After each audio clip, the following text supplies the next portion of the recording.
Story time about how my high school principal tried to date me after I graduated. And disclaimer, this is not my story time. It's been 10 years since this happened, but when I was in high school, I was really popular. I was in the cheerleading squad, the badminton team, the volleyball team, and drama club. All the teachers knew me and I got along with almost all the students. I never had any problems with girls or guys. My high school principal was a huge history buff, and so was I. One day I went to his office and asked him if I could start a history club. He was really impressed by this and he said yes. I started asking students if they wanted to join, and mostly it was only boys. And these were the boys that I knew had a crush on me, but I made a promise to my parents that I would focus solely on school and not boys. So that meant no boyfriends for me, and I was totally fine with that. I wasn't boy crazy or anything. I really just wanted to get into a good college and make my parents proud. After I formed the club, the principal asked me if he could sit in on some of the sessions. I said, of course. Our history club would get together every Wednesday, and he would always show up without fail. I mean, obviously, I thought that he was interested in history, and he just wanted to share this experience with us, but clearly I was wrong. After a few weeks, things were getting a little strange.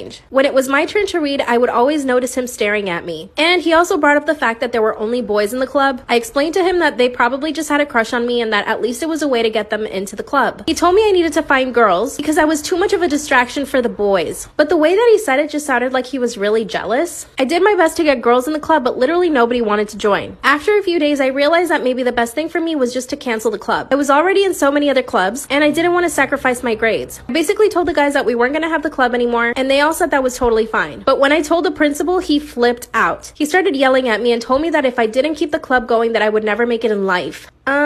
He said I wasn't being responsible and that I was letting down the club. So then I was basically forced into continuing the club. But then things got even stranger. He started showing up to every single get-together. And every time that it was over, he would ask me if he could walk me to my car. I mean, at first I thought he was just doing it so that I could be careful, I guess. But we were still on school property and I'm pretty sure nothing was gonna happen to me. That's when he started asking me if I had a boyfriend or if I liked any boys. Part 2 is up. Part 2 of how my high school principal tried to date me after I graduated. That's when my principal started asking me if I was dating any boys or if I had any crushes on boys. I obviously felt very uncomfortable when he asked me this, so I simply answered no. Then he told me that I could be honest with him. That's when I told him that I made my parents a promise because I was so close to graduating high school and avoid any distractions like boys. That's when he said that I was an amazing woman and that he wished more of the female students were like me. I quickly got in my car and went home. By the way, I was 2 months away from graduating from high school. Now this is when things start to get really weird. I started seeing him around everywhere in school. Our school was pretty big, but I kept bumping into him everywhere. Every time I would see him, he would be like, "Ho ho, are you stalking me?" I would laugh it off and continue walking. One day after history club, he asked me to come to his office with him. He said that he had a surprise for me. He took me to his office and gave me a book on history. I thanked him and tried to leave as quickly as possible, but then he said, "Don't you like it?" So I stood there having to pretend that I was happy that he gave me this book,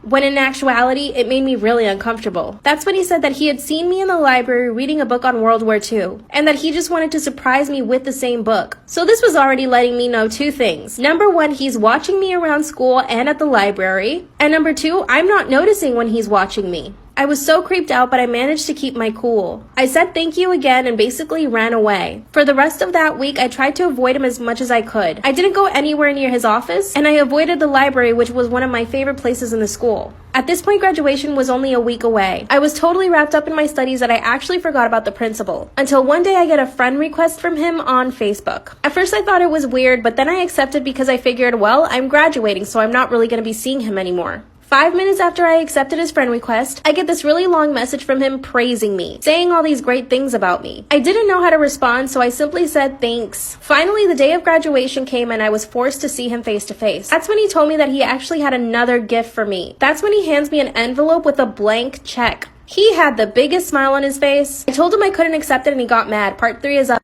After he hands me the blank check, I look at it and tell him that I simply cannot accept it. That's when he gets really angry, snatches the check from me, and tells me that he'll see me later. After the graduation ceremony, I was so happy and I was with my family. That's when he walks up behind me and asks me to keep the check. My family is watching this whole thing go down, by the way. I look at him and say thank you, but no. He then introduces himself to my family. But of course, he doesn't bring up the whole check thing. We all say goodbye and my family and I go have dinner. That very night, he sends me a message on Facebook again, saying that he shouldn't have given me the check. and he felt like he had crossed the line. I actually felt really bad, so I replied asking him to not feel bad. A week later, I get a text message from him. He said that he took the liberty of looking up my phone number and that he actually really wanted to speak to me. He asked if we could meet up for a coffee, and I said yes, unfortunately. We meet up at the coffee shop, and as soon as we sit down, he starts to confess his feelings for me. He said that I was basically his dream girl and that all he wanted was a wife like me. And he also asked me if I would ever consider dating him. I was actually too stunned to speak. As soon as he realized I wasn't saying yes, he asked me not to say anything, got up and left. I ran home and told my parents everything. My parents were really angry. My dad went straight to the cops. The cops told my dad that they had complaints from other students. He apparently did the same thing to them and asked them out once they graduated. And guess what? One of them said yes. The cops even investigated him after.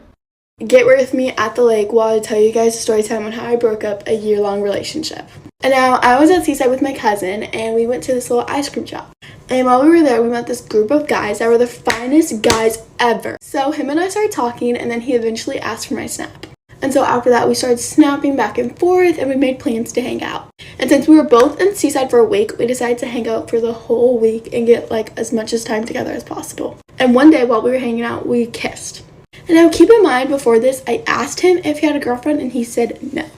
Also, my friend had a thing for one of Josh's friends, so we kind of had a double date thing going on. So on the drive home from Seaside, after Josh and I kissed, I decided to add him on Instagram. And so I searched up his name, and being the little stalker I am, I looked in his tagged photos. And that was my biggest mistake, because he was tagged in this photo that said, "Happy 9 months, I love you so much, baby." And now I thought that this was maybe an old relationship because it was posted 3 months ago. But no, because when I went to the girl's profile, she posted on her story a photo of her and Josh cuddling at the movie theaters. Josh went from kissing me to cuddling her all within 24 hours. And I was literally in awe because the audacity of this man. And so after this happened, I immediately DM'd the girl. This is what I said. I said the iconic, "Hey girl, I know this is random, but I saw on your Instagram how you're dating his name.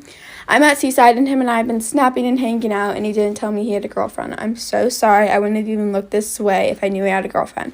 I hope you guys can work this out and I'm so sorry again." And she responded, "Oh my freaking gosh, I knew it. Thank you so much for telling me. He's such a jerk." And after this happened, we DM'd some more. I told her that we kissed and everything else that happened. After that, her and I talked some more about how Josh and I kissed and what she was going to do. But in the end, her and I came up with a little plan to catch Josh. So I commented in one of her recent posts saying, "Gorgeous," with the cat heart eyes. And she responded, "No, all you. Josh must have the same taste." And I just knew Josh was shitting his pants. And all of a sudden, Josh started typing and then he stopped and then he unadded me. And so his girlfriend, we're going to call her Rebecca. Rebecca was telling me about how Josh was begging to get her back and how nothing happened and how it was all a mistake and that I was lying. So where we left off, I just showed Josh all of the photos of us together, but he still kept denying it, saying that wasn't me. So I decided to add my cousin, who was there the whole Seaside trip. And if you don't remember my previous video, my cousin had a thing for Josh's best friend, so we kind of went on double dates so he could vouch for us actually being together. So I added both of them and I was like, "Guys, do you know who I am?" And his best friend responded, "Yeah, you're the girl from the beach." And so Josh's girlfriend, or I should say ex-girlfriend, responded saying, "Josh, how would your best friend, let's call him Mark, how would Mark know who Emily is if y'all didn't hang out together?" And Josh was like, "Maybe they hooked up or something." So my cousin responded, "No, we all went on double dates." And my cousin also had photos, group photos of all of us, so she sent those. And then Josh left the group chat. But anyways, Annie texted Josh's mom and she was like, "Your son is such a little liar. He cheated on me while at Seaside and he keeps on denying it." And to this day, Josh keeps on denying everything.